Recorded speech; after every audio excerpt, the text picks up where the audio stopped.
dan selalu diberi kemudahan dalam rezeki. Selamat datang di channel Gatel Ngoprek seputar otomotif. Oke teman-teman, hari ini saya ingin men-share seperti foto tutorial cara mengecek CV join ya, bagian dalam atau inner CV join.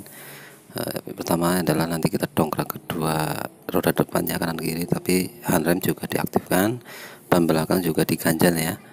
Kemudian kita nyalakan mesinnya dan kita masukkan gigi satu. Nanti dicek apakah bunyi yang kanan atau yang kiri.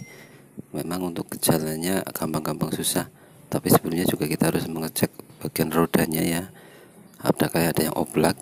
Ini berlaku untuk semua penggerak depan ya. Cek dulu bagian rodanya, kemudian kalau sudah baru kita cek di bagian CV join dalamnya atau inner CV joinnya. Bisa dilihat video.